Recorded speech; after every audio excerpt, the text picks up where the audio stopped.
Well, I'm leaving. You probably have heard, or maybe you received the email, and I feel called to share a little bit about this movement of my life, this discernment now, so that you can really understand what is not in paper form, but in my own heart and in my own words, my own expressions, why I feel called to go and serve the Sisters of Mary and the poorest of the poor throughout the world.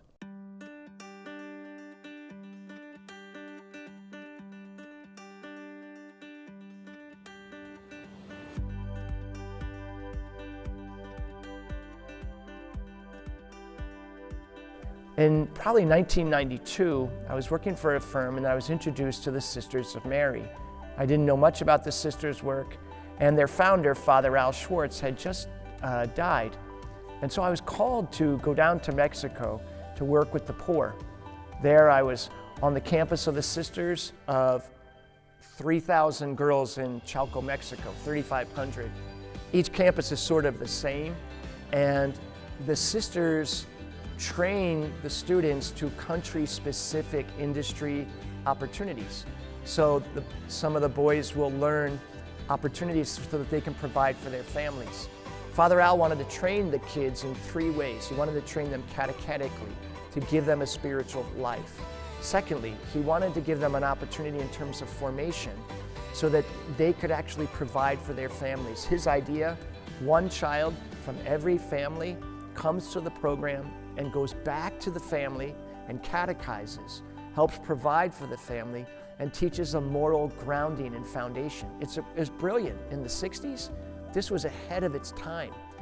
I was reading the books of Father Al Schwartz, and this one quote that has kind of stayed with me has sort of been very present in my heart and has come back during this time. It's very simple. A Christian who comes in contact with Christ in the person of the poor and discovers Christ's face in the face of the starved and the silent will be marked and haunted by this vision for life. He can go back to the old dispensation with its long cars, loom carpets, and juicy steaks, but it will no longer be the same. A voice that cannot be stilled will whisper in his ear, saying that it is all folly, that it is all wrong. Why am I going? Because I've seen the haunted, hungry face of Christ in the poor. That face has stayed with me. And I recognize that I can remain serving as I do, but I think there'll be an aspect of my ministry which will be lacking. Why now? First of all, I've been discerning it now for over 2 years with my spiritual director. And to be honest, it's been in my heart almost prior to my ordination, wanting to love and serve the poor. And it comes alive and it comes and goes. And finally, I couldn't avoid it anymore. I had to dig deeply into understanding, Lord, are you calling? The great experience, though, in my heart is that I'm very, very happy.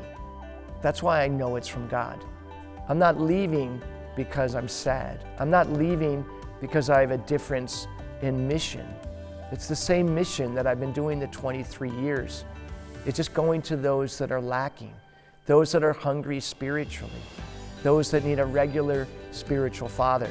Where am I going? Well, I'm actually going to one of the 7 countries that the sisters are serving. I'll go to Mexico, I'll go to Korea, the Philippines, I'll go to Guatemala, Honduras, Brazil, and Tanzania.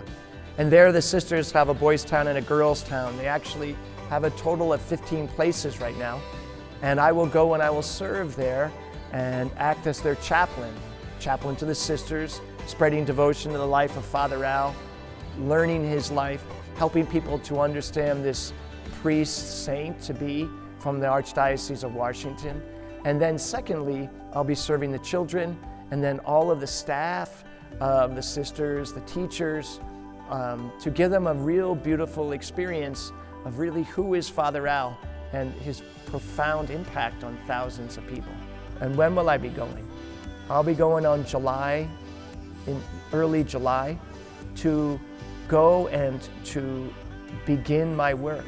I'm just so grateful to St. Andrew's. Certainly, every parish prepares a priest for the next step in their ministry, and St. Andrew's has. I have long stared at the windows, and I'm sure some of you too have as I preach and drone on in my homilies, looking out the window. But I would say this, that there's no mistake in the invitation of Christ to the apostles and the invitation of the wording on our windows, right? Come and I will make you fishers of men.